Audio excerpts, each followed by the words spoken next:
Shopping कॉम्प्लेक्सच्या दुकानात येणारे पाणी बाहेर पडण्यास मार्ग नसल्याने ते दुकानात घुसते व साचून राहते। त्याचप्रमाणे ते अनेक दिवस साचून राहिल्याने हिरव्या रंगाचे पाणी होऊन अनेक आरोग्याचे जंतू त्या ठिकाणी निर्माण होतात। त्याच्यातून अहिल्याबाई नगरपालिका शॉपिंग सेंटरच्या दुकानदारांच्या आरोग्याचे प्रश्न फार मोठ्या प्रमाणावर निर्माण झाला आहे। दुकानात पाणी घुसून शॉपिंग सेंटरच्या मध्यवर्ती रस्त्यावर पाणी साचून राहते।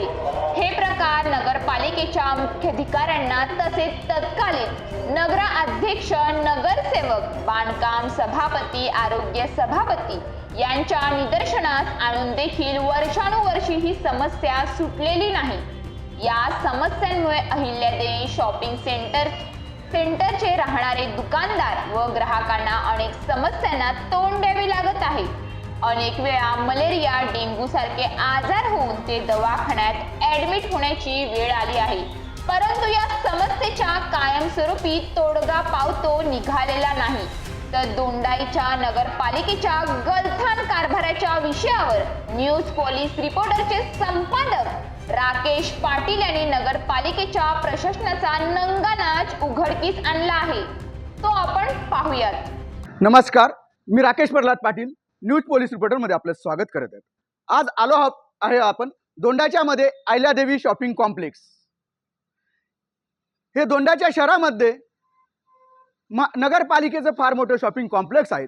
या ठिकाणी अनेक दुकानदार अनेक वर्षापासून आपला व्यवसाय करत आहेत, परंतु अनेक वर्ष झाली जी सातत्याची समस्या आहे की या ठिकाणून पाणी निघत नाही आणि त्यामुळे पडलेला पावसाचे पाणी या ठिकाणी साचते आणि या ठिकाणी वर्षानुवर्ष गंती ते पूर्ण निळे होस्तोपर्यंत, हिरवे होस्तोपर्यंत राहते। त्याच्यामुळे रोगराई जंतू पसरतात। इथल्या दुकानदारांनी अनेक वेळा नगरपालिकेकडे तक्रार केल्या, नगराध्यक्षांकडे तक्रार केल्या, नगरसेवकांकडे तक्रारी केल्या, गाराणी मांडले, पण सुस्त जारी नगरपालिका, टक्केवारीचे हिशोब घेणारी नगरपालिकेला जनतेच्या समस्याकडे काही घेणे देणे नाही आणि या समस्या कायमच राहिल्या आहेत। याच्यातून टक्केवारी भेटत नाही का, याच्यातून फार मोठा पैसा भेटणार नाही का, म्हणून हे काम केले जात नाही आहे। ही फार शोकांतिकाची गोष्ट आहे। अनेक व्यापाऱ्यांनी या विषयावर निवेदनं दिली, परंतु कोणी या समस्यावर बोलत याच्यासाठी नाही, कारण की नगरपालिका सत्ताधारी आणि प्रशासन द्वेष भावनेने वागतात आणि त्रास देतात। या दहशतीपोटी या मोठ्या समस्येकडे अनेक जण त्रासल्यानंतर देखील तक्रार करत नाहीत। या पाण्यामुळे जंतू निर्माण होतात, डेंग्यू, मलेरिया सारखे अनेक जण आजारात, अनेक वेळा रुग्णालयात दाखल झालेले आहेत, आजारी पडलेले आहेत। आपली जीवाची पर्वा न करता आपला व्यवसाय करत आहेत, कारण की व्यवसायावरच आपल्या कुटुंबाचे उदरनिर्वाहाचे साधन असते।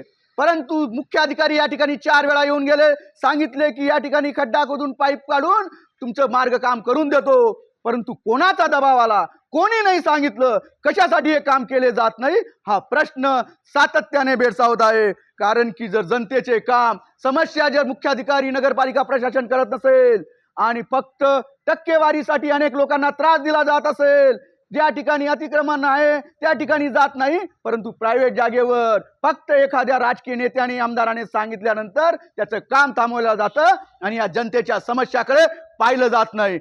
या बाबतीत आम्ही मागे देखील बातमी लावली होती, परंतु निस्तावलेला मुख्याधिकारी, नगरपालिका प्रशासन या गंभीर समस्याकडे पाहत नसून हे त्रास सातत्याने लोकांना भेडसावत आहेत।